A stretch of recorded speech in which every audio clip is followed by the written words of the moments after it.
This is Radio Free Cybertron episode 916. I'm Exvee. I've also been sick, so I sound terrible. Please don't mind it too much.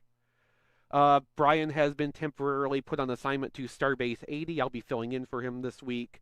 It's our first recording of 2025. We're recording actually on January the 1st. So, it's as early in the year as possible, and we are here with you. Happy New Year, everybody. Happy New Year, Diecast. Happy New Year. I thought we sent Brian to Moonbase 2. Moonbase 2, Starbase 80, whatever, it's all the same thing. Happy New Year, Don. Thank you, Chris. Happy New Year to everyone as well, and to our listeners, and to all of those around the world celebrating a brand new start with a brand new year. God, let's hope it doesn't suck. Happy New Year, Matt. Yeah, that sure was cheerful. Happy New Year. Yeah, I regretted that about, 2 sentences into Don's response, honestly. Happy New Year, Rob. Happy New Year. I thought we sent Brian to Luna too. Well, I guess it's better than sending him to 5th Luna, considering how that worked out. Yeah. Persei Alpha 5. We could just have him do a scavenger hunt. I mean... Where in the world is Brian Kilby? Does he get a catchy theme song? Well, we'll have to workshop that because there's not as many syllables as Carmen Sandiego, but, Rockapella can probably do something for us. I don't think they're busy, so... That's such a shame. They sounded so cool. They did. John DeLuna is also not here with us. We wish him a happy new year in absentia. So guys, how did the new year treat you? How'd your holidays go? We recorded early for our Christmas episode, so good holidays, good hauls. I got mostly clothes, a couple of tools, because my brother-in-law works for Ferguson. He works for you? No, the hardware maintenance, the Napa of the world of Lowe's and such. Where all the Granger, that kind of stuff. I think you're trying to explain this to entirely the wrong crowd, Don. Yeah. Got some clothes, got a couple tools. Just really good, really good. Had some great food. My newish in-laws are really great cooks, so we got some good food for the holidays. That's cool. Anybody else have any Yeah, nice quiet holidays on my end. A lot of sickness going around, so we didn't really get together and do anything. Right. It was quiet. I'm good with it. Yeah, honestly, a quiet Christmas is pretty much the most I want to ask for at this point. And New Year's Eve, I was sick, so obviously even if I had a big friend group locally to go to, I wouldn't have. So, I spent that remotely with friends and rang in the New Year from the comfort of my own chair and eventually bed. So that was probably the best way I could have done that under the circumstances. I will say, on the advice of a friend, I watched the Patrick Stewart version of A Christmas Carol, which I had never seen before. The Muppets version is the superior. Seriously, Muppet Christmas Carol is one of the best adaptations of A Christmas Carol. Yeah, it's one of I thoroughly enjoy it, but the George C. Scott version will always be my preferred version of A Christmas Carol. But the Patrick Stewart version was a very interesting take on it. Alistair Sim has always been the favorite in our household. I learned recently that there is also a Kelsey Grammer version of A Christmas Carol, which I'm kind of interested in the notion of. Yeah, I really would watch it. Yeah, I would watch. That's I would watch Kelsey Sophia Grammer. Sorry, Don. I'd watch Kelsey Grammer do almost anything, honestly. Yeah, to me that was things like putting Sophia in a Murder She Wrote kind of thing. It's just an odd mix up there. Yeah, I suppose.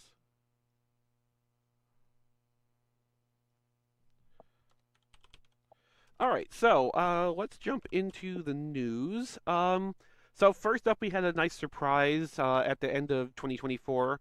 Studio Series 86 Galvatron and its wavemate Studio Series Rise of the Beast Ape Link have actually started being found at U.S. Targets. So there is one report listed here specifically from a location in Maryland, I think, and also I saw in the Tennessee Sightings Forum that in the Franklin area, which is just south of Nashville, that had also been found on a Target shelf. So that's in the system now and like moving out. So if another slight iteration on Kingdom Galvatron or a slight iteration on Rise of the Beast Optimus Primal is in your wheelhouse, like you can get out there and go looking for those. Is Ape Link just a? It is slightly retooled. It is slightly retooled. Yeah. Okay, because I've got my Primal down in a tote, and I can't remember looking at the picture how much was different or not. I did watch a video on the Galvatron, and they did side by sides. That has a much different color palette comparing it versus the last version. Oh yeah, yeah. No, like the redeco on that is pretty thorough. Definitely more than what I had expected. But at the same time, like I just, especially at full retail price, I just don't know that that's something I really need to like pursue. Wait for clearance. Yeah, that's I kind have of what a I'm lot of thinking. that Galvatron already. Yeah. I want to have less of that Galvatron. Like seriously, I want possibly to just be down to Selects Toy Colors Galvatron and that be it. But you know, we'll see. We'll see if that ever actually happens. I'm bad at doing things a lot. So I think like the big thing for all of us that came out since last episode, was actually, well, it's suitable that this is a big thing because it's Triptychon. We are getting Generation Selects Age of the Primes Titans Return Triptychon, which is, you know, redecoed Triptychon in like cartoon-based colors more. Triptychon is probably my least favorite Titan, other than the Metroplex that I just didn't like at all. Mm-hmm. But he looks absolutely gorgeous. Yeah, the colors on this are great. I hate how much I like this. The purples look a little too pale, but that might just be because like digital photo issues. But Yeah, I kind of feel like this was lit and processed to like up the contrast between the old version and the new version, because the Triptychon I have does not look quite that bright a gray. Yeah. Yeah. I wonder I love it. I'm sorry, I love go ahead. this. It actually makes me laugh because one of our topics at New York Comic Con, when we were, you know, talking with Mark and stuff, was you know, possible Titan recolors, and I did not even mention Triptychon. We were talking about the arc in a dark color scheme like this, and he was kind of laughing about it, and he was like, there's going to be more stuff coming. So obviously this is what he was talking about, and I wouldn't even have guessed this. No. But no, Triptychon's one of my favorites. Yeah, this color scheme never even crossed my mind. Like I didn't expect it at all. No, I didn't expect them to ever re-release or update Titans Return Triptychon. Like, I took mine out of the box and he's just sort of sitting there. I've never actually messed with him. mm-hmm, I've heard about the exploding hips though. mm-hmm. So That was only on the early ones. They did fix that in some Okay. of them. Oh, that's good. I But how do remember you know if you have fixing mine on my own. Right. But How this do you know if just you have an early one or not? There's probably batch codes on the packaging, yeah. and somewhere out there would be a record of where people have confirmed what batch codes. Oh, true. You know, If you pre-ordered it, Don, you probably have an early one. yes. I don't remember. It's been too long. And if you got it has- from Ollie's, it's a total crapshoot because there's no telling where in the process that inventory would have originated. I never this, saw them. this was just a fun toy. It had a lot of play features, especially because it was, Titan's Return. It Yeah, could the- eat the little Titan Masters and best gimmick ever. yeah, that's why I just love this toy. They need to actually come out with like a Titan Headmaster pack to go with this, so he has little Titan Masters to eat. Or at least pack some Energon cubes in with him. Yeah. Something he can swallow. Yeah. Yeah, I mean, there certainly is Energon cubes to draw from. Mhm. Just the Transformers 1 Quintesson figure, each one of those comes with a little Energon cube.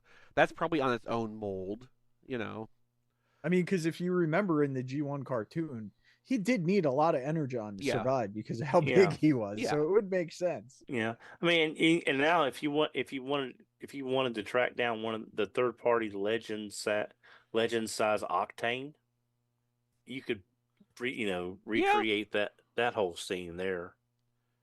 I wonder if any of the little third-party Octanes have managed to be like better all-arounder than any of the official ones so far. I've got the he's called Poison. I can't remember who he was by, but he's pretty good. I've got that, and I've got their Blitzwing as well. Both of them are pretty solid figures. I'm tempted to get them, but is anybody getting them? Because it's like, how much Trypticon do we need? I need more. I'm getting him. I really like the way it looks, but man, that is a big ask. I do not have room for the one that I have now. Yeah, same. That's kind of a problem. Yeah. Now, this figure is 8 years old, roughly, or like will be by the time it comes out. And, we had the Ollie's issue before, but they way overproduced that Titan. So this is Generation Selects. So it's going to be a much smaller production run. So for anybody that missed out 8 years ago, this is a new chance to get it. Yeah. Yeah. But look at what happened with Nemesis. I never saw her go on any kind of substantial discount. Because they produce less. Right, Yeah. exactly. So this is that same kind of situation. So this is going to be a matter of either you didn't get it and you got a chance to get it, but if you've got it, you got to make a real bit tough call. Do you want a second one? Otherwise, you may be paying a lot more on the aftermarket for the late tax. I mean, ultimately, I can live without it because I can live without it. But it is But it's really gorgeous. pretty, and if the opportunity came up, it would be hard to say no. Yeah. Everyone practice your Dynamics. But this is Generation Select, so chances are places like GameStop will still overorder them. And they'll end up on store shelves somewhere. All right. But No, you can go ahead and finish and move on to the next thing. oh no, I'm saying I'm glad it's coming back out for those people who did not definitely. get one, or wanted to be a little more confident the hips would not explode like. Yeah, and I think there's a good chance of that with this, too. Probably the whole production run will be done not explosively. I hope. Hopefully. Well, it's going to be bad if it is, because then it will probably be the whole production run. There'll probably be, like, a one-and-done batch of these toys, and there won't be, like, a later revision like there was with the original. No. All right, so, the next two items, basically, we're just going to go through and talk about together. So we have in-hand pictures of both MPG 60 Ginrai and MPG 09 Super Ginrai. There's a lot more photos of the MPG or the MP60 version, so we'll go through those real quick. So I was watching a video about the Super Ginrai version, and honestly, I'm surprised at how small it is overall. Like, just the whole thing is a lot smaller than I was expecting. Like, I've got a picture up on screen right now for our live stream audience. It's Studio Series 86, I think, standing next to MP60 Ginrai, and, like, they're the same height and largely the same, like, mass and volume, which is not really what I expected out of this. I'm kind of okay with it, though. Doesn't bother me. It bothers me because it still has a Masterpiece price tag attached to it. Yeah, $269 to $289 based on where you get it from. Yeah, and masterpiece scale is a little more important to me. Hmm. Like, if the price was not a concern, having this be where it basically is the size of a slightly big Generations toy is almost ideal for character representation. But, like, in terms of masterpiece to masterpiece, it's kind of not great, the downscaling. Like, maybe that's just me, but, like, I just. No, it's. I mean, you have a little bit of room to work with before it doesn't look like the character. Like, oh, that's not Ginrai because he's too big or he's too fat or Yeah, whatever. Whatever. God Ginrai or Super Ginrai is supposed to be big. Yeah, Mhm. and he just looks. I would like to see this thing up against, say, a classic Power Master Optimus Prime, and just Yeah. Yeah, I you know, think the with size of that wouldn't even be far apart from each other. right, you put that God Bomber Apex armor on him. I would have to guess there would not be that much in size difference, but look at the price difference just versus 86 Optimus. Yeah, exactly. Yeah, no, I And mean, I'm like, I think if, like, as a HasLab, let's say, if we got, God Ginrai, Optimus Prime Apex armor as, like, a whole thing, they would probably sell that for about $180, and it would be all three pieces: the cab robot, the trailer, and the Apex armor, God Bomber, like all three of those, for less than just getting MPG 09. But I do not want that as a HasLab. No, I was just using it as an example. Like, right. if we got the very equivalent thing as a generation style toy, it would still be tremendously cheaper than what the full masterpiece set is going to be once MPG God Bomber comes out later this year. Right. Now, I'm going to mention this just so you can kind of see where everything lands. Woltafa, who I've mentioned that we all know, we've mentioned Strange. before, does a lot of reviews from Japan. He just published his top 25 list for 2024. Now, this is all subjective based on his thoughts. MPG God Ginrai is number 19 out of 25. 86 Optimus is number 8. Yeah, I mean, I So, could see that. I Yeah. mean, that to me is very telling on how underwhelming God Ginrai might be in person. Again, that's his list, it's his feelings, and again, it's in pure Japanese, so I don't know for sure. I'm just saying that to me, that's very telling on one of the biggest masterpiece toys we've had to come out as far as importance. Not that Jet Skyfire wasn't important. I'm just saying as far as character importance, and it's barely in the top 20 of someone's list. I mean, I haven't gone digging deep into like early reviews of Masterpiece Ginrai. One thing I have heard tell of is that somebody already has a guide out for how to transform the toy without breaking any tabs. So like it still has some of Joy. the masterpiece problems apparently. And in Wotafa's case in particular, like you have to assume the Japanese fan community is having just as much masterpiece fatigue in like the current style of masterpiece as any of the rest of us are. Like I don't think that's limited to us on this side of the ocean.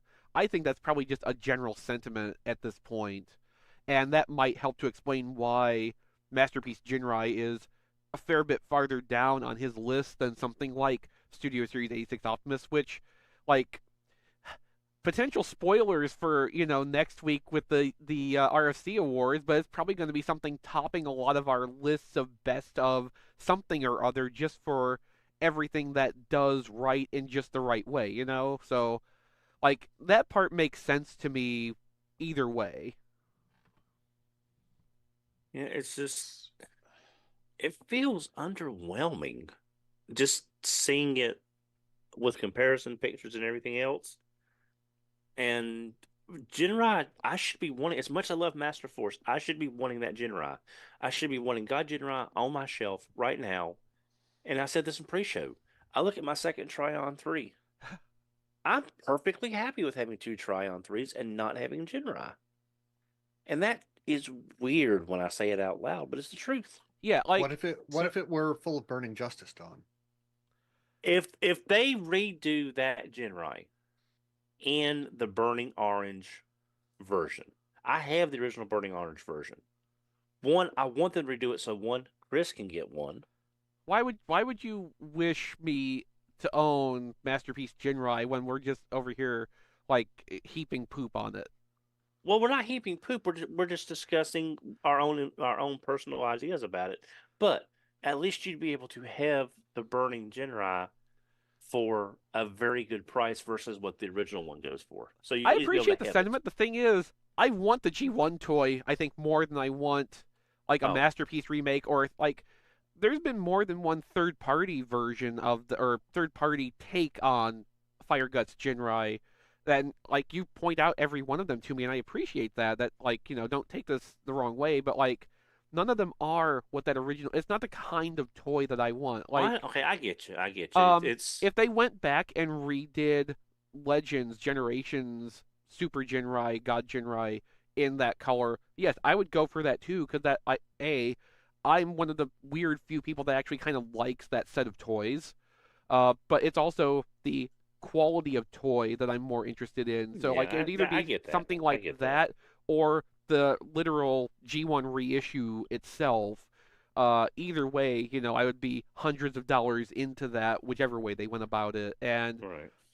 certainly for the Masterpiece, like I already think this regular one is like twice as expensive as it would have to be for me to even be considering buying it. And Yeah. I think a Fire Guts version, which would probably be all 3 pieces at once in a box set, would just be hugely expensive and probably like a Takara Tomiwall exclusive, so price go up even further. So there's a couple of things about this that I just, a couple of observations I have to make, and that's about all I have to say about it.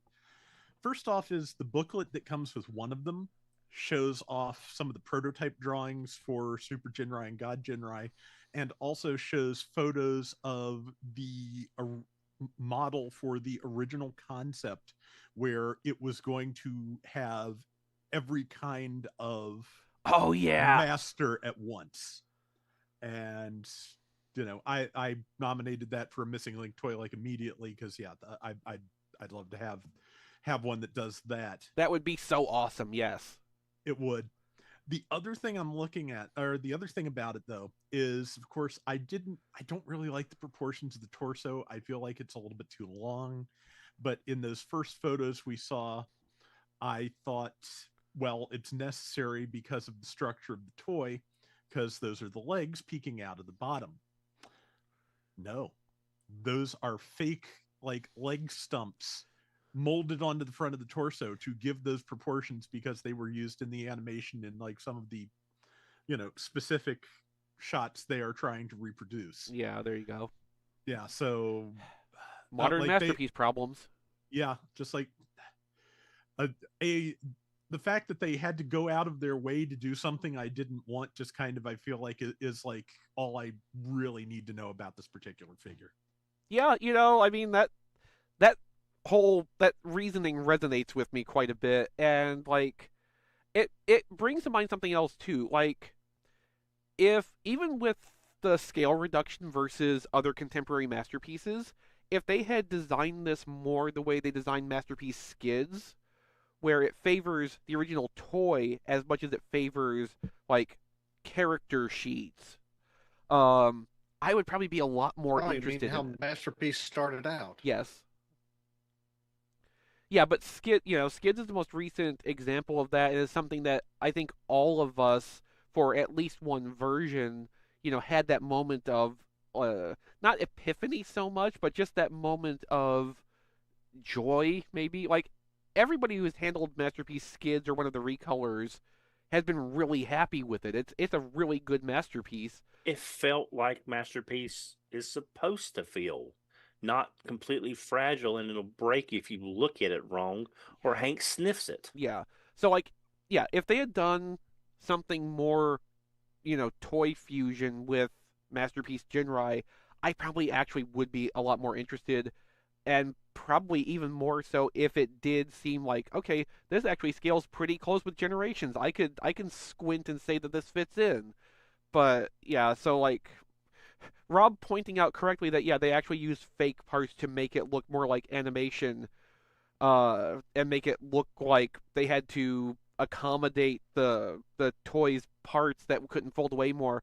That just like that's an extra nail in the coffin for my interest. Like that is going completely the wrong direction for me.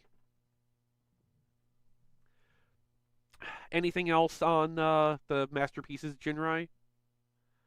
Cool. Let's move on to.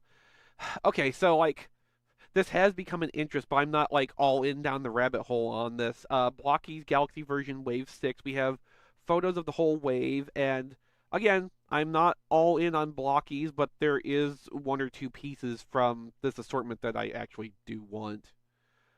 So in this assortment, we have IDW versions of Optimus and Megatron, and yes, I want that IDW Autobot Megatron Blockee. I've already put out feelers in our Discord, tfradio.net/Discord, because some of our members there do buy whole cases at a time, and just in case any spares come up, I've already, called for consideration on that. What else do we have in here? We have. Swoop. Well, I was gonna go through the order of the photos. We got Kickback in here, which looks pretty nice. I like that kickback. Mm-hmm. Yeah, it's a pretty good one. Look how much nicer that looks than that all day Kickback we were talking about a couple weeks ago. For probably being about the same size. Yeah. I would just be afraid if I got it, the other two Insecticons would either be the other mode or they wouldn't match.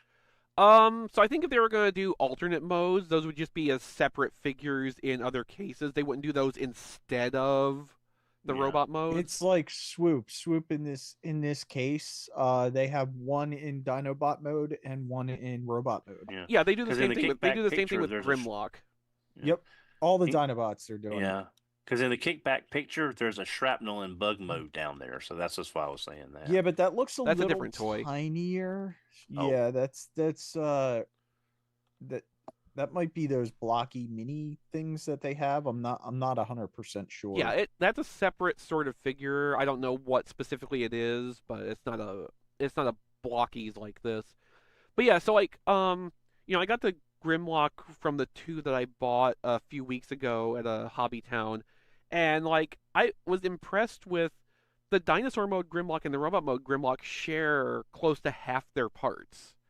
And like structurally it's built very much like the original toy, as the shared parts are designed to fold up differently depending which one you're building. And the Swoop probably works fairly similarly.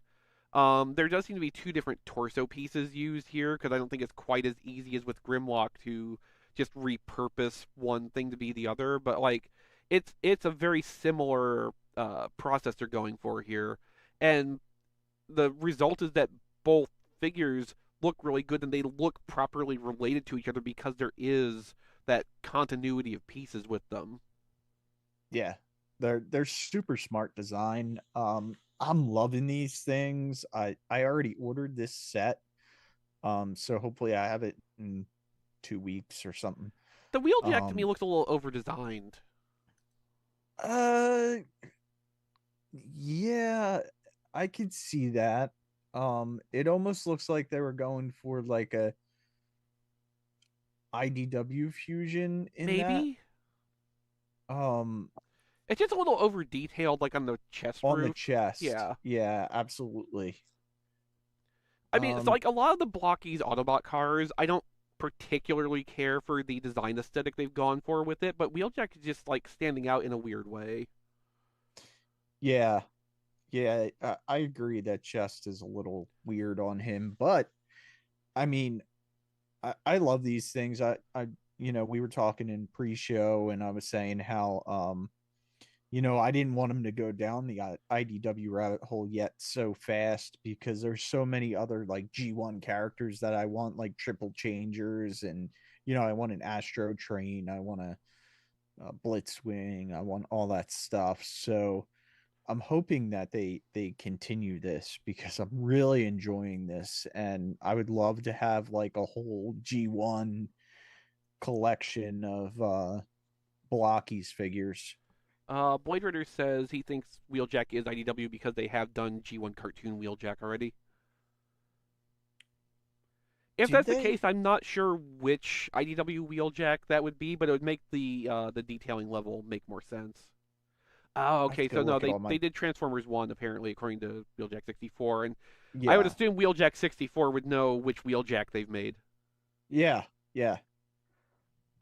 But there are a couple different versions. Like this is like what I consider the main set. Their Galaxy version is their, Walmart. I think they're what, $5? Yeah, in they were Walmart? $5 at Walmart when they had them. This is their $5 price point figure. Yeah, And then there's for like $5 to $7 roughly, like they're a pretty good value. They're pretty decent. yep.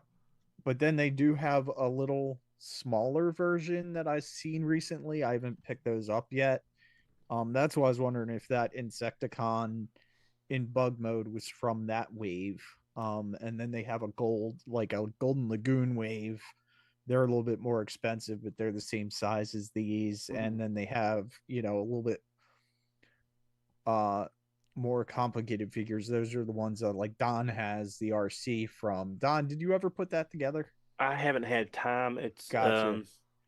I got it. It was more of an impulse buy because she was on the website much cheaper than anywhere else I'd seen her. Yeah. But also, it's looking at some of the videos and stuff that may be something I need to take some time on because I have concerns. Yeah, so Blokees definitely has a couple different, but this is like their main line of figures right now. So Yeah, the only problem with Blokees is they are true blind box figures. There's no codes or anything that you can find on the outside packaging. So unless you do order an entire sealed case of them, it is a total gamble which one you're going to get. The sealed cases have one of every normal figure in it, to my understanding, and may have one of the chase figures, which are in either 1:12 ratio or 1:36, depending on which one it is. which we'll talk about during what we got this week. Ah, foreshadowing.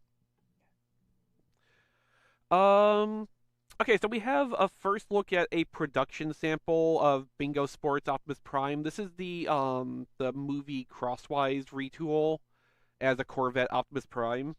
And I'm just going to go ahead and say this looks a fair bit different to the promotional images when they were soliciting this.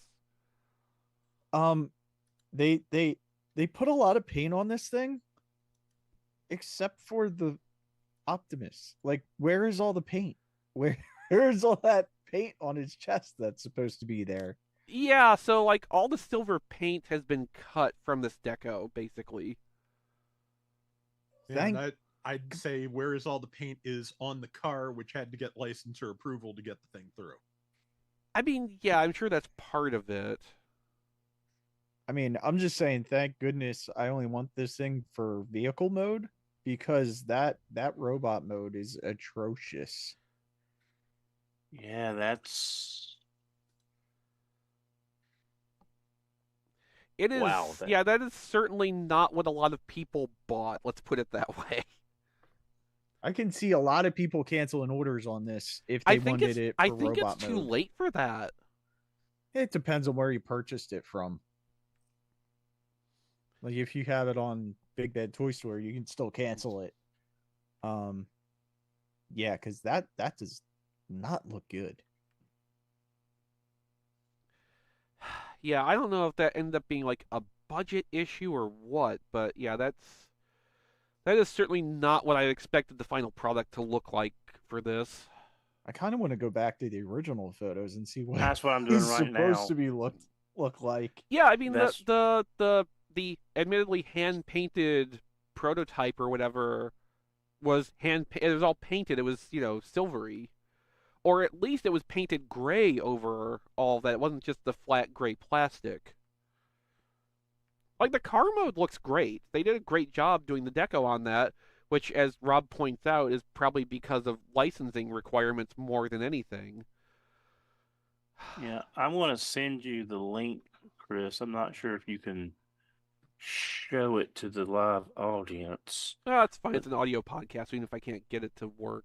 We can put it in the Discord, Yeah. tfradio.net. Well, I can do that. There's the original listing at Ami. All right, let's see. Do they have the solicitation photos?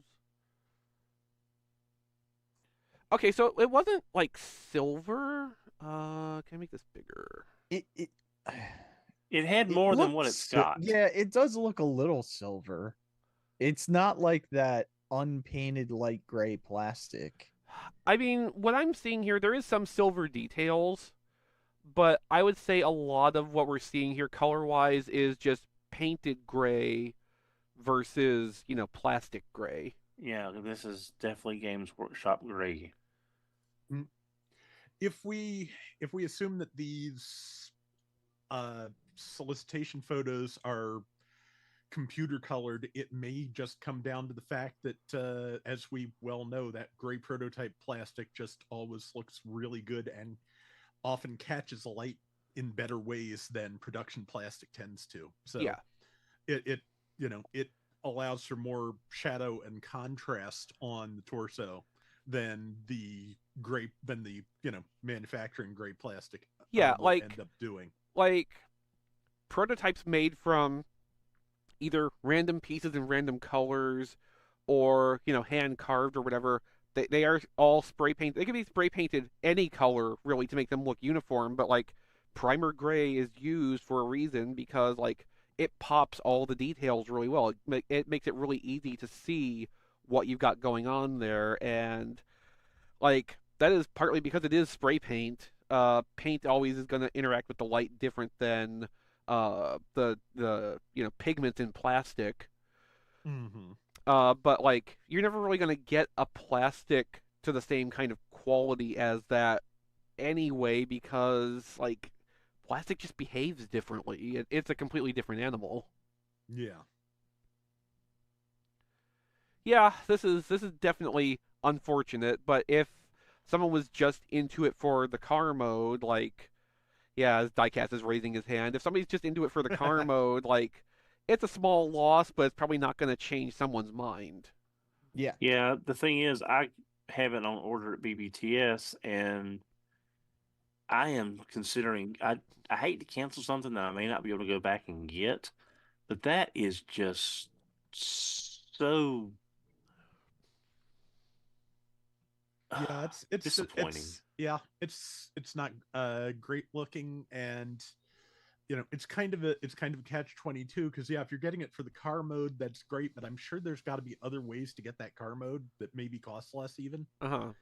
And there are also movie Optimus Primes from like movie 4 and 5 that look better than this. That probably also cost less.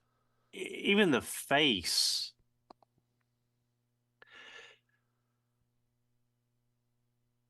just looks like there's less paint on it as well. Yeah. Yeah, it's all the... I think what we're seeing happen here is that for the solicitation photos, they painted it to basically represent what they intended the colors to be, and gray paint, gray plastic looks very different in practice. You can't paint the effect of gray plastic onto something.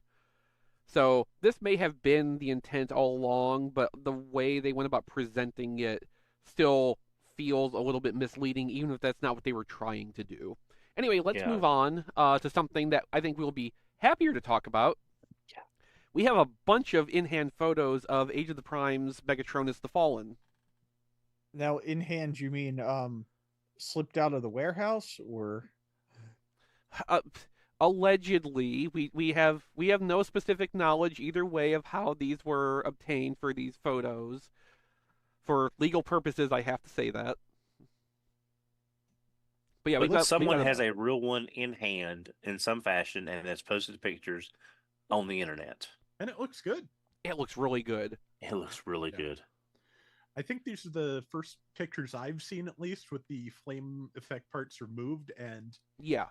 it does look really good with or without them. So, which I had been curious about. So that is definitely nice to see. What's also nice to see is there's a picture here of Megatronus and Studio Series 86 Galvatron.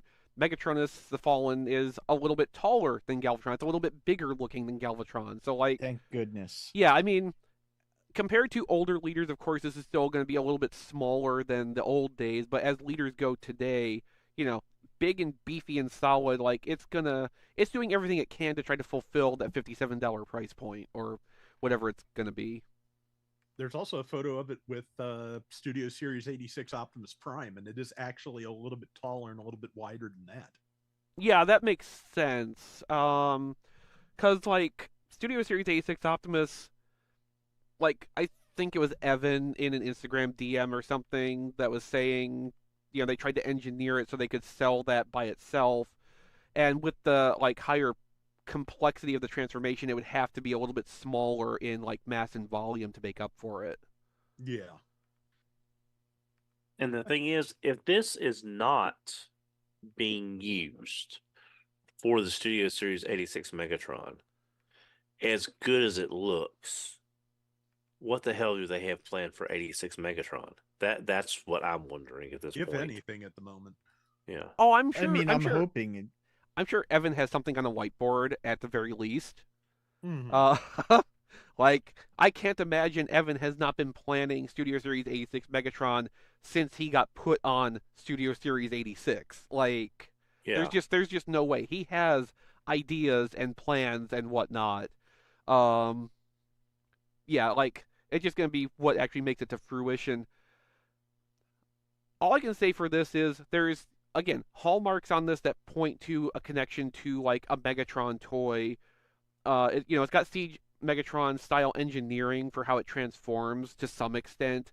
It's got the obviously, like, pistol barrel tank cannon on there, which seems like a really specific kind of detail. But I think Evan again has said that, like, this is not a pre-tool for something, and whether he was using clever language to avoid giving something away, or it really does not have a specific plan for what the mold reuse is going to be. We have to take him at his word to some degree here. Yeah, as I recall, he said there wasn't anything else planned for it yet. Mm-hmm. It'll get reused some way or another. Maybe Yeah. it will get reused as some kind of Megatron, since, like, the connection is there. They would just have to, find the right thing to do with it in that way, if it's not something that they already have in mind for it. They could do like an IDW, or not IDW. Dreamwave? Maybe a Dreamwave Megatron out of this. I mean, honestly, if they redid the chest a little bit, like a little bit of retooling on this, I think they would not be able. They could get something that I think would not be a bad IDW, like, Autobot era Megatron out of the basic framework of this. Yeah. That would just depend if they actually want to go to the amount of effort, or if they can justify going to the amount of effort it would take to remake the parts to do that. But, like, I think there is something there that they could build off of for that. Also, I just got to the picture here with the Fallen and Tarn, and the only thing I can think here is, like, yes, that's what I wanted Tarn to be originally. Like, that size, that mass, that looks like Tarn. Mm-hmm. Can we just get this, instead of a Megatron, can we just get this retooled as Tarn, get that done over again? It's possible. Yeah. It wouldn't take much. Also, I had not noticed before, probably just was known and slipped past me. The fact that the turret can rotate is in vehicle mode is pretty impressive. Which Not only rotate, but it can tilt up, which we hardly ever see that. Yeah. Yeah, it's doing a lot of the same tricks that Siege Megatron does. I forgot Siege Megatron could do that. I'm 99% sure. The elevation, it might not be able to, because I think the shoulders were jointed on the opposite side. Yeah. But I'm pretty sure rotation was possible with how that worked. But yeah, I mean, like they've put a lot into this to make it as fully featured as possible. Yeah. I'm pretty sure I have this on pre-order. I'm looking forward to this hitting because like this looks really really good. And again, I've wanted like a Dreamwave inspired The Fallen for ages and ages. And every new picture I see of it just makes me feel better. Yeah. I'm gonna go ahead and put a guess that when we do the 2025 year in review next January, this is probably going to be high up somewhere on one of my picks. Like it's the same kind of feeling I had with Gears the first time we saw that. Like, yeah, this is going to be like a something of the year for me. All right, so we have some new stock photos of Age of the Prime Silverbolt. This is largely notable because apart from like the pictures on display at shows, this is like our first time having a good direct look at the toy itself and not the weird like soft processed renders that they put out for the Age of the Primes toys. And like thankfully the details all look a lot sharper than those weirdly softly processed renders. Yeah. Yeah, it looks good. I'm excited. This won't be out till like September, but I'm not I'm a still fan excited. of it. I mean, it'll probably be out before September, honestly. I mean, isn't some of the stuff that's turning up this week, what wasn't it scheduled for May? So I do not remember specifically, but you're probably not wrong. Yeah, I think Megatronus is May. Megatronus So- is not. Megatronus has not been cited anywhere for sale yet. That we have been told, but like 86 Galvatron and Studio Series Ape Link were probably solicited for later. But again, as always, the dates that they put on those are usually what they call saturation dates when they expect it to be available everywhere. So that does not necessarily correspond to when they will first start showing up. Also, with that Galvatron and Ape Link, I believe they were cited, but they couldn't be purchased yet because they weren't in the system. In at least one case, yes. And, for that, your mileage will vary depending on who you get up front to help you and if they're willing to, scan you a barcode from something equivalent that actually will register. Because sometimes they will do that, and sometimes you really look out and they just decide how much they think it will cost, and they just do a generic override on it and sell it to you for that price. Hmm. I got some G-frame Gundams for like $3 a piece that way once. nice. Yeah. I will say one thing. I do like the box art. I don't think it's quite as vibrant as some of the stuff we've had over the last few years, but this is a weird thing, but I like the fact everything you need to know about the toy is right there in that one vertical little slab of information. It tells you it's an Autobot, it's part 3 of 5, how many steps, and the ages. So you're saying it's I good packaging design. Yeah, exactly. I think it's graphic wise, it still looks great. It's still the same what we've seen with Kingdom and Legacy, that really great artwork, which I would still love to have a book like we got for the G1 stuff a couple years ago. But I just like the way everything you need is right there. You know it's like 3 of 5. And the artwork that's a very vibrant box, is the fact that it'll stand out on the shelf. Actually, instead of third of 5, we're going to start calling him Hugh, which would land better if Brian was here, because I think he would pick up on that reference Yeah. also. But I will say that I do what I Silverbolt can. by himself, he's not quite hitting me as hard as Motormaster by himself, but that could just be tricks That's of a tall order because Motormaster was fantastic. yeah, Yeah. exactly. It's just Yeah. when I see Silverbolt by himself versus Motormaster by himself, disregarding the skeletal parts that they use to make whatever for the set. But again, it's Silverbolt. It's an Aerialbot. A lot of white, some red, some yellow, some whatever, but it doesn't hit me as impressive as Motormaster was. And I kind Yeah, of no, hate I mean, that. it can't because, like, besides Motormaster just being good on its own level, designing it that way for the combining function was perfect for Motormaster. Mm-hmm. Every iteration after that is going to be new degrees of imperfect because those combiners are not and were not ever set up to work that way or look like they work that way. Right. I mean, Silverbolt, they had to make the skeleton the battle embankment, which I get. And we've talked about this. Onslaught Mike can pull it off as close to possible as Motormaster did. Yeah, he's an extended bed truck anyway. Exactly. So, yeah. Exactly. But I do like the packaging. I like the phrase battle embankment, Don, because that just puts me in mind of, yes, we've engineered these extra parts to turn into a small hill.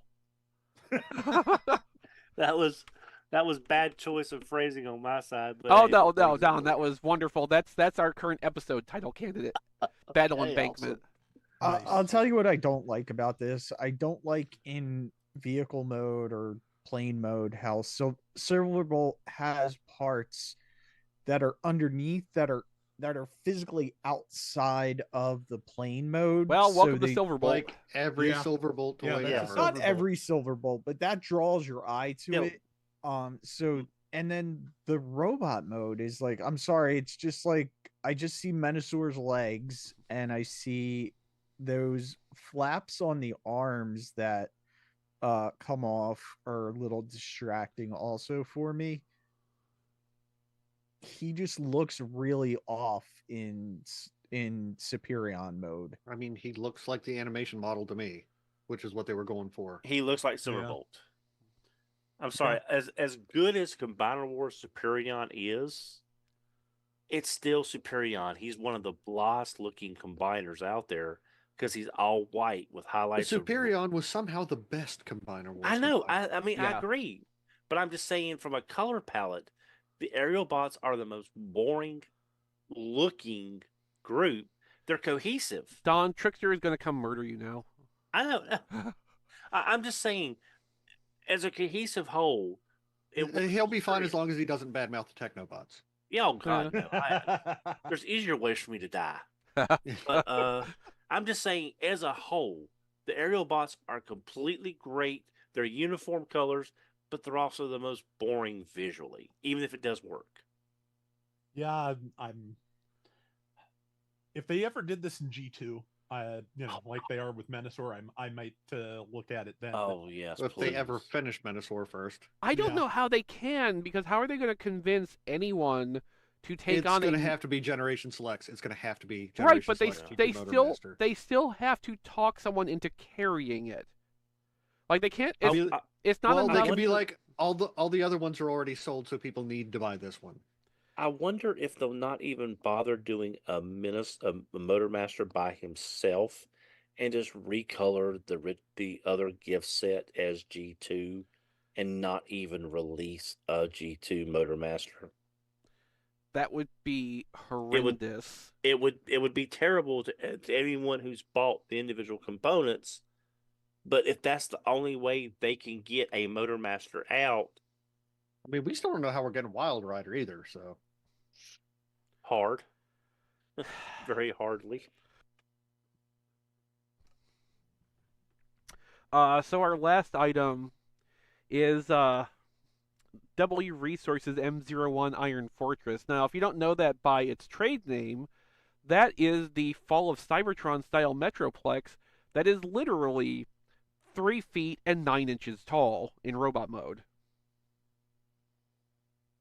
Yeah, never thought I was getting this, but it's too big. Like if this would have been Unicron, yes, I would definitely be getting this, but he's going to be bigger than my HasLab Unicron, and that just does not work in my head, let alone the price point. Like he's like roughly like $1,000. $1,100, yeah. Yeah, 1,100, but doesn't work in your head, doesn't work in your wallet, doesn't work in your display space. Yeah, exact. All three. It's $1,100, but Show Z I think is offering free shipping on it. Well, I mean, trust me, that would be several $100 savings right there. Yeah, I was about to say that's a pretty significant thing they're offering there. Because if you look in one of the photos, I think that smaller Metroplex. That's the fall. It's That's the Generations toy. That's the Fall of yeah, Cybertron one. It's that's the the legit Generation one. Toys. Yeah, that's what that is. And I've seen Studio Series 86 Optimus sitting on that thing, and it looks like a Legends class figure in comparison, which is what they're shooting for. So, and these are the same people that did that gigantic G1 Optimus Prime Llewellyn resources. I don't know if this is the same. Like, I know they're both resources. I don't know if they're the same resources. I think they are. Different resources. No, I think so. I think you might be right, or I think people thought that when it was first, coming out. I do have the Optimus Prime from them, and that Yeah. that's but that was only, I think, like 400 or 500 compared to this. Yeah, it was about what? It was taller than Fortress Maximus. It was about Unicron size, if not taller. Yeah, he's up on the shelf. He's huge. It's 120 centimeters. It looks like The Metro at the head height is about 115. They also have a picture in here measuring the top of the cannons, which are fully extended up, which puts it closer to 150. But that's a bloody cheat. Yeah. Yep. yeah. Head height is always the Yeah, at head height it's a little under 4 feet tall, but like that's still ridiculous. Zero G Frame in our Discord, tfradio.net/Discord, says fairly correctly, this quote unquote toy is furniture. Yeah. Well, here's a way of looking at it. I'm not getting it. I don't want it. Metroplex is not that important. But if you're a Legends collector and you have the room, this would be pretty much all the money you save by buying, say, Legends versus Masterpiece representations. You could get this Metroplex and it would be the centerpiece of your entire collection, and everything would fit in scale. I'm trying to picture the person who does that and has a house big enough to display this. Yeah. And here's the thing. Wait till we see the Triptychon that goes with it. No. I just hope they don't do a Unicron. I really do, because I'll have to buy it, and I don't want to. I mean, you would end up living in it, like I said. Yeah, I mean, even if it was the same height, I would still have to get it. This is what I like, is we can still be surprised by the kind of stuff that we can get that we would never see otherwise. Am I gonna buy it? No. Don, you're using the wrong adjective here. Okay. It's not surprised, it's alarmed. Now, those are very similar, but there is like subtle and important differences to the meanings of those two adjectives. That's very true. That's very true. But it's nice. It's nice that I can still be surprised that, oh my God, they're actually doing this. Yeah, I mean, I don't understand how or why they are doing this. But now we're going to have to chip in and get Brian the Metro Titan repaint eventually. So we'll have to all chip in for that. Wheeljack64 in our Discord chat said, Unicron, that's a house. And I just imagine people coming over, and I'm like, where's the bathroom? Oh, past the abs to the left. That's where, yeah. All right, well, on that bombshell, let's go to what we got this week. Diecast, you had been teasing something earlier. I don't know. I'm sick. Yes. I can't remember. I was so excited. I got 2 more boxes of the Blokees. I got Series 1 and Series 3. And in both of them, I pulled the shiny special ones, the Soundwave and the Optimus Prime. So cool. Which I was really super happy with, because Soundwave actually the shiny special one, the chase one, comes with the little laser beak. I definitely wanted. And the Optimus, I believe the extra is the axe. So I love these little Blokees. Are those the 1 in 36 chance figures from their waves?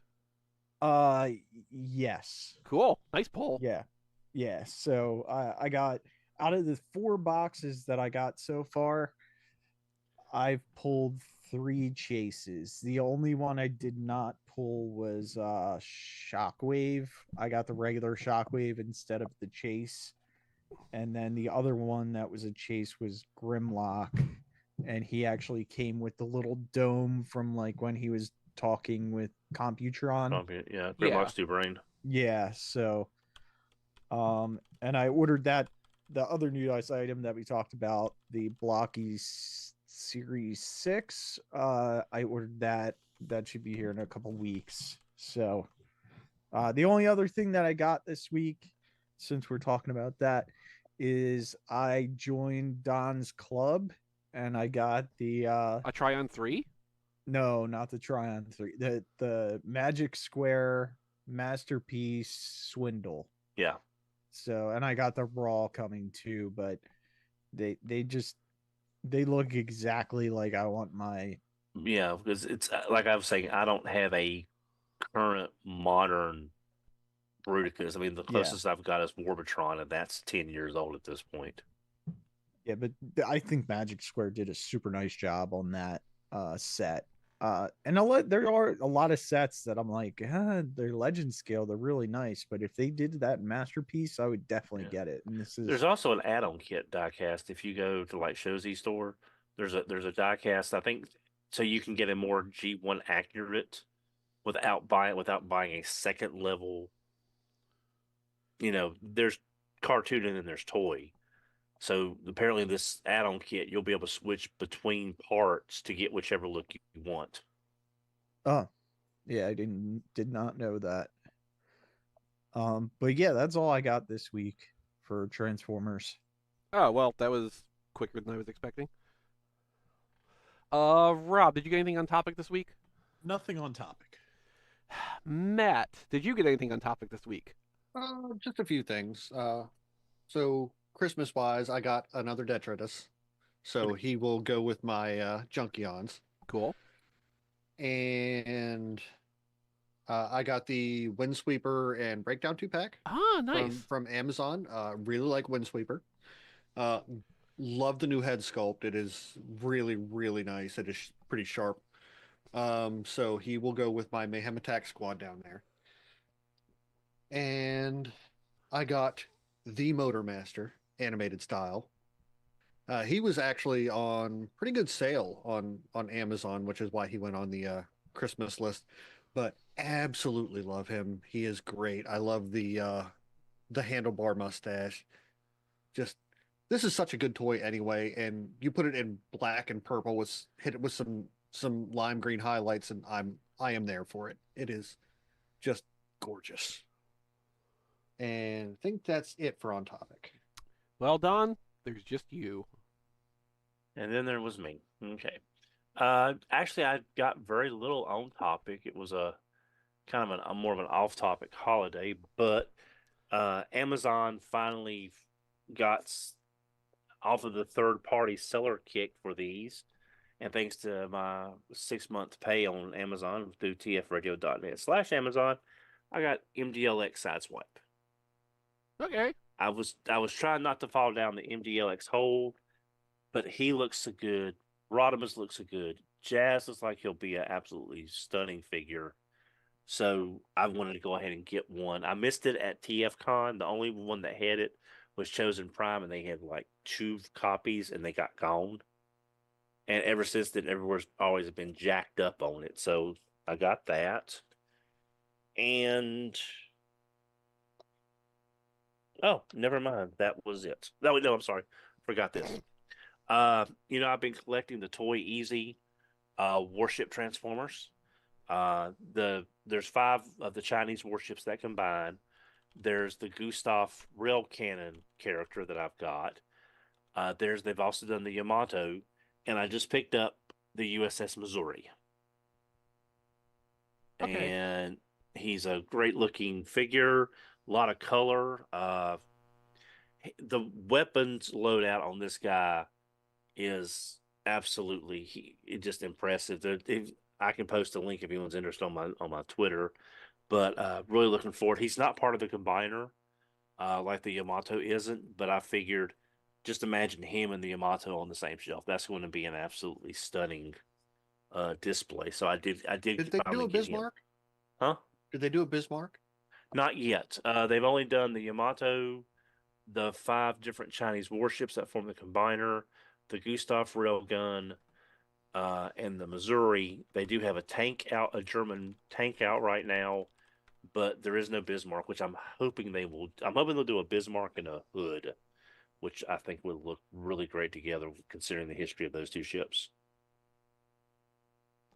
But that's all I got on topic. It was everything else is in transit. Okay. As for me, I got Legacy United Metal Hawk, the 15% more saturated version, while Amazon had it on the pretty good sale that Matt was referring to earlier. And since I had a fair bit of Amazon rewards points built up, I technically didn't spend any real money on it, so Nice. got that for free. Which, considering I already own Legacy Metal Hawk once, seems like the appropriate price to pay for it. Yeah. If I had paid real money for it, it would have been about $18 because that's the sale I ended up catching it on. Let's see. I think that's the only on-topic thing I got, but I also, from my Amazon wish list, tfradio.net/chrislist, received from Matt, thank you very much, the Best Action Bubble Walker Krang, which is something I actually didn't know existed until about 2 weeks ago when I went into a Second and Charles and saw it just hanging there with the other Best Action Ninja Turtle stuff. Apparently, that line's a lot deeper than I would have gotten an impression of from just seeing it at Walmart occasionally. I didn't know they'd done anything other than just the turtles. Yeah, I knew there was Bebop and Rocksteady, Foot Soldiers, a Shredder, but there's a Casey Jones, 1 or 2 kinds of Aprils, I think. It's a deeper line than it appeared to be from the major retail that was carrying it. But yeah, the Bubble Walker Krang. This one, it kind of got the same thing going on the NECA one does, where it's very strongly influenced by the cartoon, which is not something like the original Playmates toy ever really managed, because I think that again was a case where Playmates was designing the toys and then the cartoon was kind of working those in over time. So Bubble Walker Krang appeared a couple of times in the first few seasons, and then during the last, next to last CBS season, I think Krang was in the Bubble Walker full time, because the android body was not involved anymore. But there had never been, up until the recent spate of Ninja Turtles lines, any cartoon accurate depiction of that, and now I have both. And the Best Action one, the NECA one, also comes with the little wheeled stool thing for Krang to sit on, as seen in the first 3 episodes of the pilot. So pretty solid package all around. The only nitpick I have on it, the pictures and stuff on the packaging kind of show Krang fitting snugly into the Bubble Walker. The fit in actual practice is a fair bit looser. There's space on either side, so Krang does bounce around in there a little bit if you try to pose it. And you have to remove the articulated tentacles to fit Krang in there in the first place. There's a second set that you plug in the front to show Krang's little arms sticking out of the thing like in the cartoon. But there's no connection point between them. What it really needed was strategic use of magnets.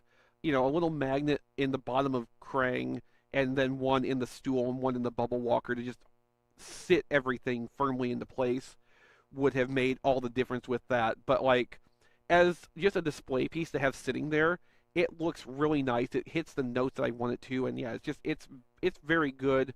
I think the $20 Best Action price point, while certainly on par with other collector action figure lines, is slightly high for what Best Action really brings, but it's not egregious. It's not the 35 to 50 for a NECA set, depending what's in it. So thank you very much for that, Matt. Welcome. I'm going to take a quick drink because my voice is quickly falling apart. Refreshing. So, that's our on topic, what we got. We're going to move on to our off topic, or ham sandwiches. This is, of course, exclusive to our Patreons. If you would like to get the complete RFC episode with our ham sandwiches included, you can head over to patreon.com/tfradio and sign up at any tier today. So we'll go around in hopefully the same order again, if I can remember. I know I started with Diecast for on topic, so go for it. Yeah. My big Christmas gift from my wife was the Nightmare Before Christmas Lego set. And I got a case for it and some lights for it for Christmas. So that was my big gift. And that's it. Oh, okay. Rob. Yeah, I got a fairly some fairly decent stuff. For Christmas from Angel, I got Unicorn Overlord for the PlayStation 5.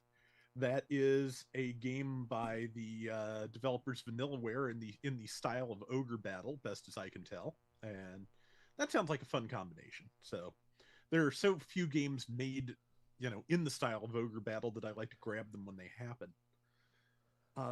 Beyond that, my brother got me both a replica Obi-Wan Kenobi lightsaber and a really nice one too.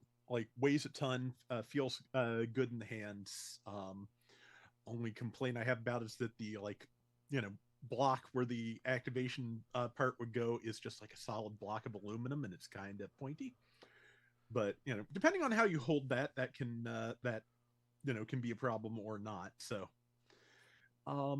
he also got me a really nice thing that I'm gonna have to figure out where to put it.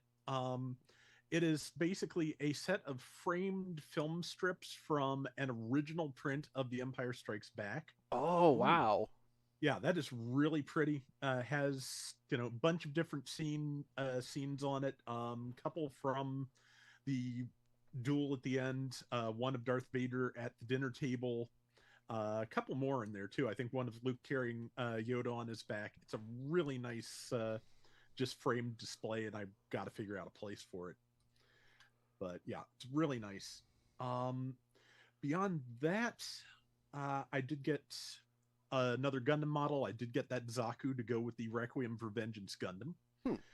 I put that together. It's interesting. It's an interesting variation on the Zaku design. I don't know how I feel about it overall, but the two notable things are it actually has a hinge in the front of the skirt armor, so you can pivot the whole thing forward to have more room for the legs to move. I like that. And also, I managed to get the tiny mono eye sticker on it on the first try without either wrecking the sticker, which they were wise enough to send two of, or stab myself with my very sharp tweezers. So I'm very satisfied with having managed that. Hooray! Before you move on, Wheeljack64 wants to know which replica lightsaber, Hasbro, Disney, or third party. Pretty sure it's a third party. Okay. Yeah, so, because Jay said whoever it is, they use some kind of proprietary blades. Yeah, the blade I do not have, but just as a, just as a display piece, it is a really nice looking thing. Right. And I got a couple of MS in action I've been trying to get for a while that showed up on Surugaya near the end of the year. Now, for our younger viewers, refresh what MS in action is. MS in action is the international name for the 4.5-inch scale Gundam action figure line that was available in the US in the early 2000s. They started out kind of limited and clunky, but the articulation got very, very good by the end of the line. The two I got the another version of the extended MS in action Gundam. I think this is the light up version, so it is done entirely in clear plastic. And since I just need to get an actual light up base to put it on at some point, because that is not included. But also, the multicolored parts are still molded in clear plastic because I would like to remind everyone Bandai are plastic wizards. Right. The other thing I got is, and I wish Brian was here to be confused by this. Yes, I'm very disappointed by that, but we'll just have to muddle through. Yeah, what I got is the MS in Action Yumiko Shaku's Zaku 2, which I should have had a picture ready to share with people. But what it is that like 20 years ago or so, there was a Japanese model who had a hobby of building Gundam kits, and she designed her own version, her own deco for the Zaku 2. So this is the Zaku 2 second version, entirely in pink, with a big like clear plastic heart on the shoulder, a bunch of other clear like red plastic parts. It is really kind of goofy looking.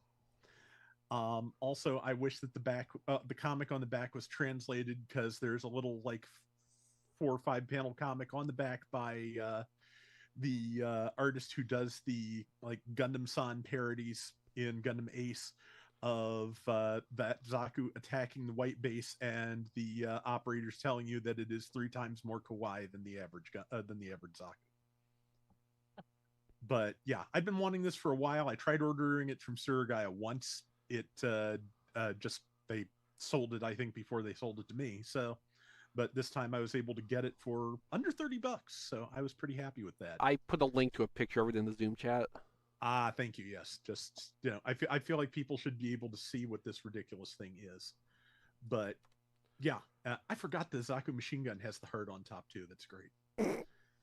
But yeah, that is something I've been looking for a while. There's like only a handful at this point left of MS in Action that I, desperately want. There's some would be nice stuff, but just a few other things like the EMI Gelgug, and I will probably be done with that with the line, functionally speaking. That's amazing.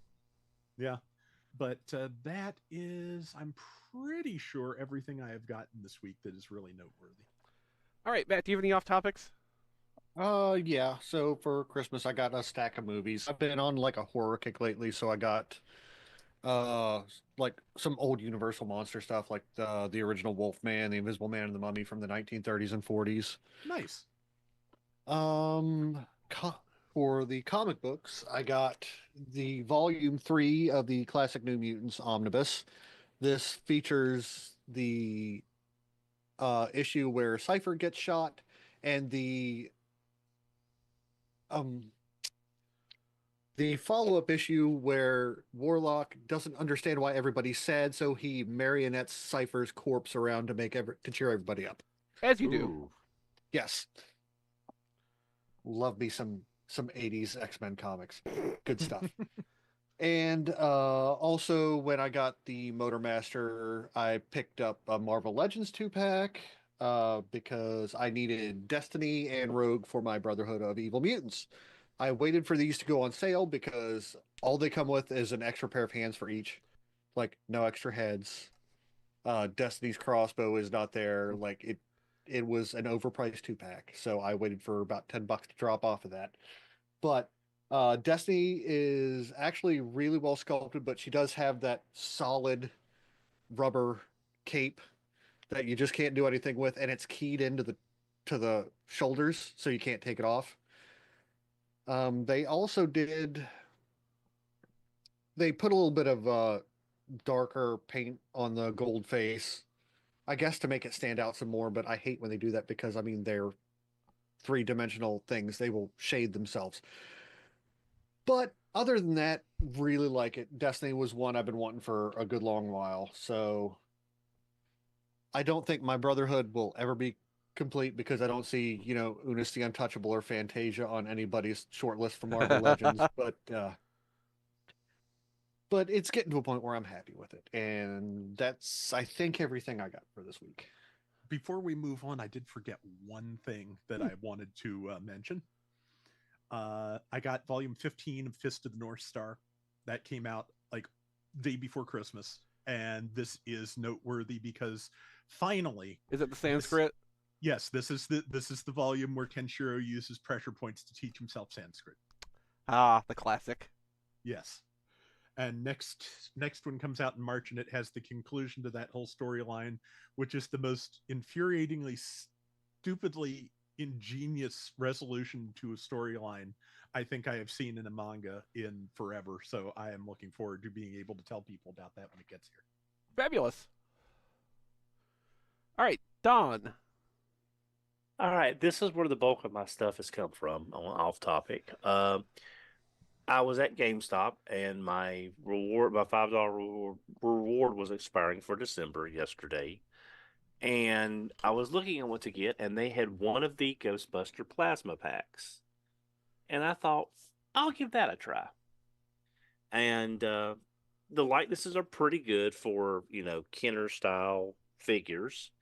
I wish every Ghostbuster had all the accessories. I think, Rob, you said the same thing. But I'm looking forward to getting them, opening them up, put them on my Ghostbuster shelf when it's done.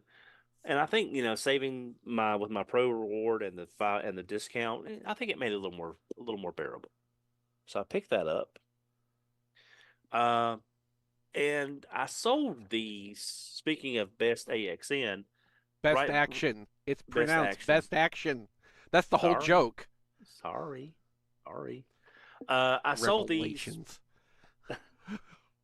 I sold these to that collector store down in Greensboro to fund my paint when I picked up the Toy World Devastator, but I kind of regretted selling them.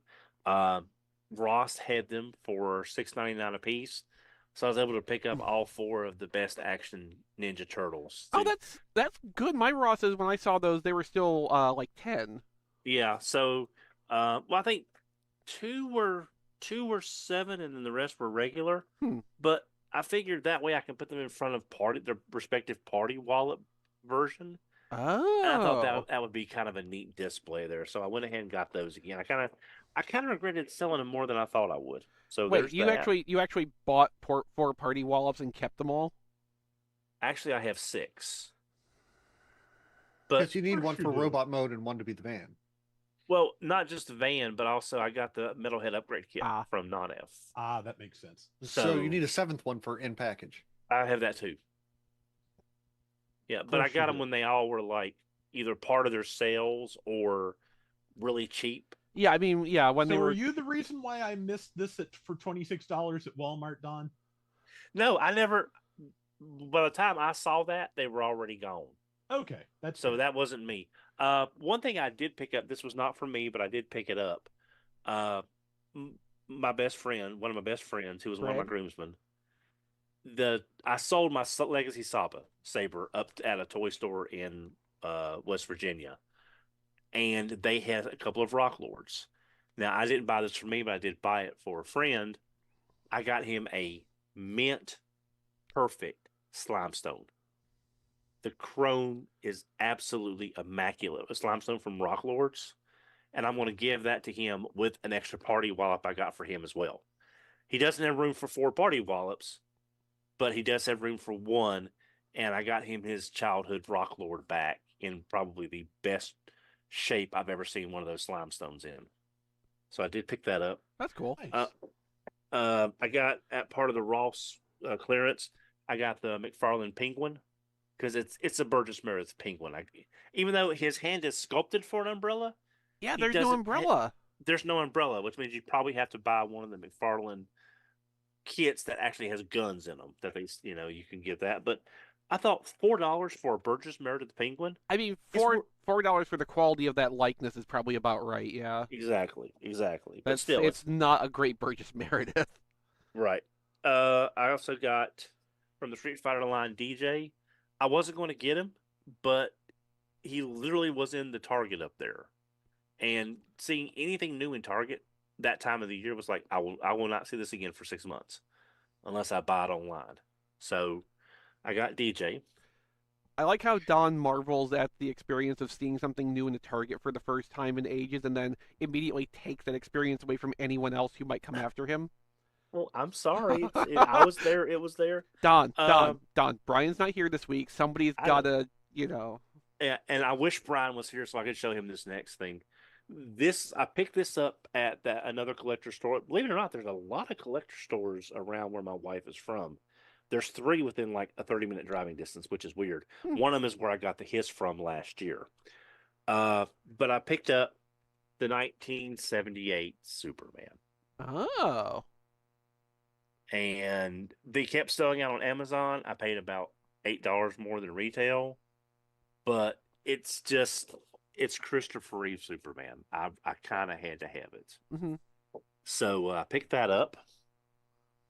The last thing I got was I was at the store that bought my Saba, and I saw this in the case. I thought, hey, I got some money. I want to get that. Then I checked Amazon. It was $15 cheaper. As you do. As I do, yes. But I picked up the Diamond Select Venger statue to go in my animated Dungeons and Dragons collection. Okay. Yeah. That's And definitely I a like statue. the fact, yeah, and I like the fact is they even sculpted, because you've got him here with his skirt, they even sculpted in the back foot. Huh, okay. So that way, you can't see it, I'll give him some credit for that. but they sculpted in the back. It's just a foot up in plastic, but if you look at it, you can see he's actually got a foot there. So that was... We're And not again, gonna get into why Don is looking up Venger's skirt, but Yeah.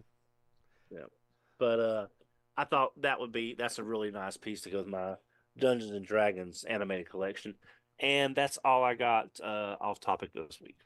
I mean, to the best of my memory, which admittedly at the moment is not tremendous, I don't think I got anything off topic besides the Krang that Matt got me. So I think that covers us for that, and that brings us to the end of our ham sandwiches. Again, our off topic, what we got, is exclusive to our patrons. If you want to become a patron, you can go to tfradio.net/Patreon or patreon.com/tfradio. They both go to the same place, oddly enough. I mean, it doesn't seem that obvious that those would go to the same place, but they do. But you can go and sign up to be a patron at any tier.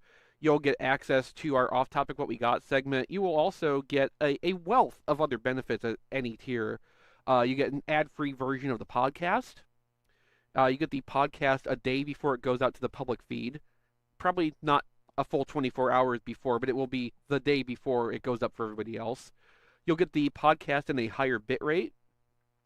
You get the weekly Patreon-exclusive pre-show podcast, which, this week's was pretty okay, I think. I may have unfortunately forgot to record the part where we were talking about Voltrons, which I think was probably more interesting, but, these are the risks you take. Letting me host a podcast while I'm sick, especially. If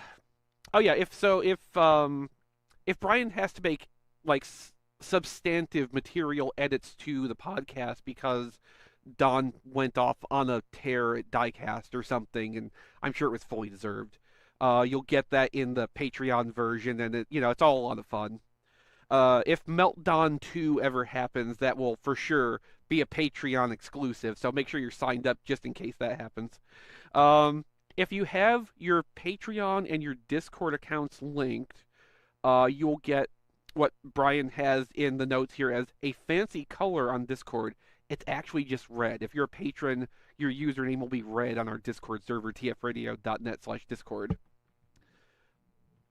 And then, of course, if you sign up at the Touch tier, you get some extra benefits.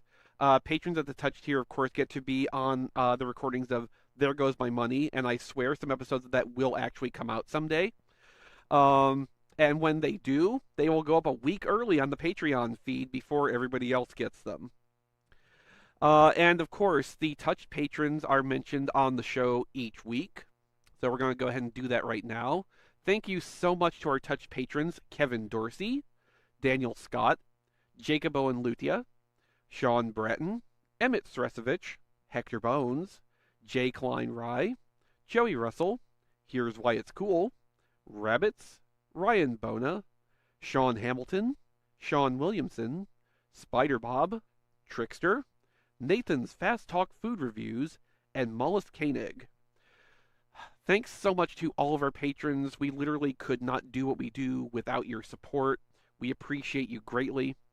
Of course, if you are unable to sign up to the monthly commitment for Patreon membership, or just would rather support the show in another way, we, of course, always have our Amazon affiliate program links. You can go to tfradio.net/Amazon. That will forward you to Amazon's homepage with our affiliate code enabled. So for a little while after that, any purchase you make on Amazon will send a little bit of referral money back to us and help us to further keep operations going here, pay for hosting and whatnot.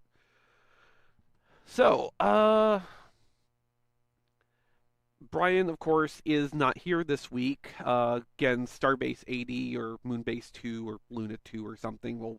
We'll figure that out later. But if you want to find him, he's on Blue Sky at kilby.bsky.social, or of course, all of his works over time, including previous year's holiday albums. Sadly, there was not the time this year for him to record a new one, but his whole back catalog is there at briankilby.com. Rob, I'm going to throw over to you for the next plug so I can take a drink. Okay, let me bring it up, which by the time I'm done that, you'll probably be done taking a drink. But... You are correct, sir. Go ahead, though. Okay, I'm doing mine? Yes. Okay. Oh, thank you, Brain. Anyway, you can Narf. find me on... You can find me on Blue Sky at robflails.bsky.social. That is connected to Flailthroughs, my YouTube channel. I still cover Gundam games, mostly Gundam Battle Operation 2, which just got the awakened version of the Unicorn Gundam this week, which update was a day early, so it coincided with the new year. Major overhaul coming at the end of January. I'm looking forward to seeing how that works out. And if you like what I'm doing over there, you can go to patreon.com/flailthroughs and support the channel. I have both just a supporter tier and a request tier. Either one gets your name put at the end of every video that goes up for as long as you're a patron. And if you just feel like sending me something, tfradio.net/playlist will let you do that and throw a little bit back at the show. Diecast, I think you got the next longest one, so go ahead. You can follow me on Twitter and Blue Sky at Diecast2. You can like my Facebook page at Reviews by Diecast. You can see my reviews at tfradio.net/reviews or youtube.com/RFC Reviews. And I do have an Amazon wish list at tfradio.net/diecast list. They help me, brings a little bit kickback to the show, helps us keep the lights on, and I think that's it. Don? I can be reached on Twitter at HMRC, the number 4 EBR. I can also be reached on Blue Sky at HMRC, the number 4 EBR.bluesky.social. I can also have an Amazon wish list at tfradionet./downlist. Also would like to thank, there wasn't a note included, but someone has sent Hank another box of the Temptations treats. So whoever that was, thank you very much. Hank has already appreciated them by chasing them down the hall and acting like a little fool of himself. But whoever that was, thank you very much. We both appreciate it. It's good to know Hank's getting to live his best life. Chasing We treats try. and acting like a fool. Well, chasing treats and living in his cat condo when weather permitting. Matt? Melvar.bsky.social. That's with 3 L's and 2 R's. John DeLuna was also not here with us this week. You can find him basically everywhere on the internet that he exists at that John D, except for eBay, where he is Cloudburst.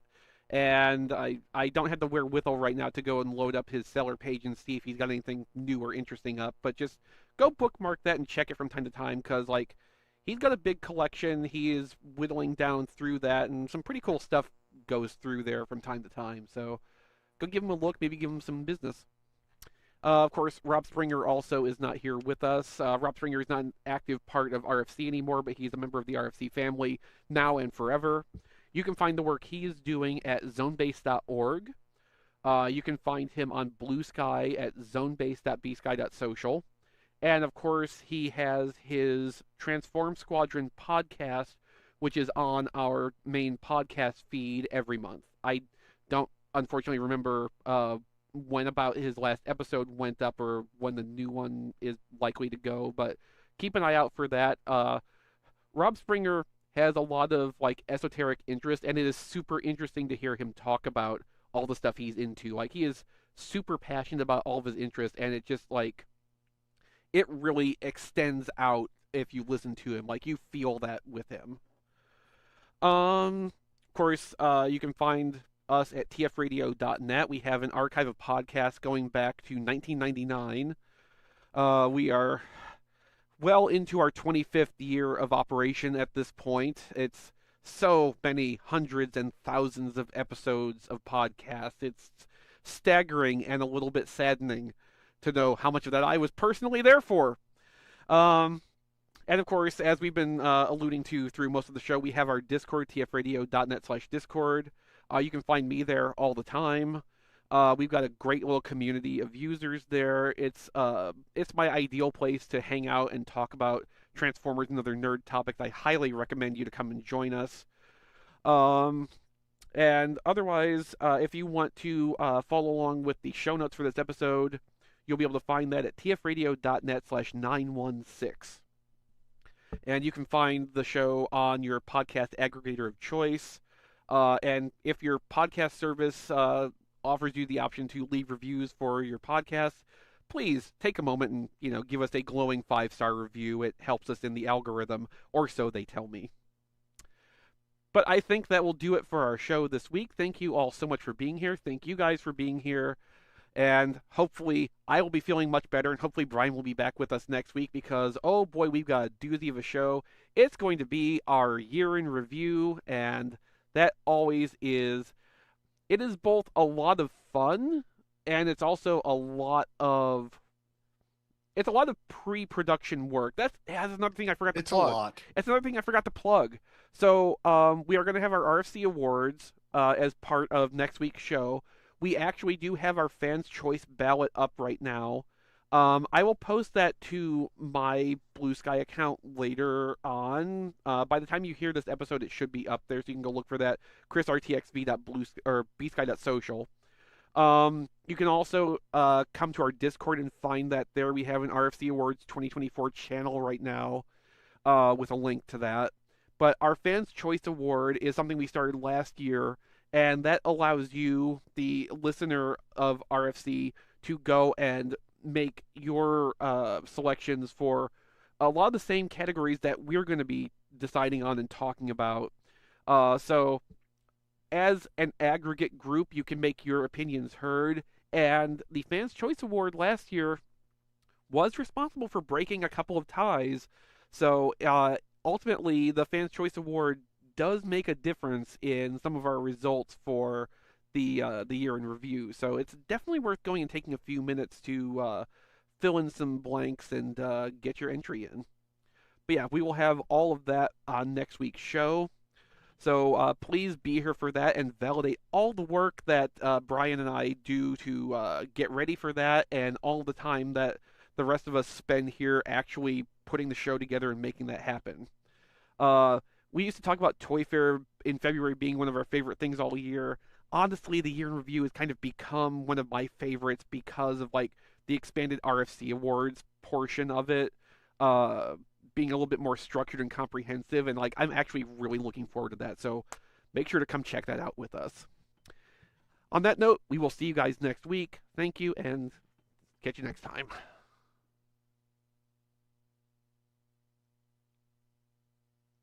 Recording stopped. Hooray! I lived. I'm gonna run. Yeah. It's freezing in this basement. Okay. Live audience, thank you for being here. I'm going to end the stream just as soon as I can get back over to YouTube and turn it off. Where the heck is that? So we'll do the predictions the week after the review, right? Is that how we did it last year? I think, yeah. Let's see. Can you do that? I can't wait to hear what Don comes up with this year. They're always goodbye, live audience. So hopeful. You're muted.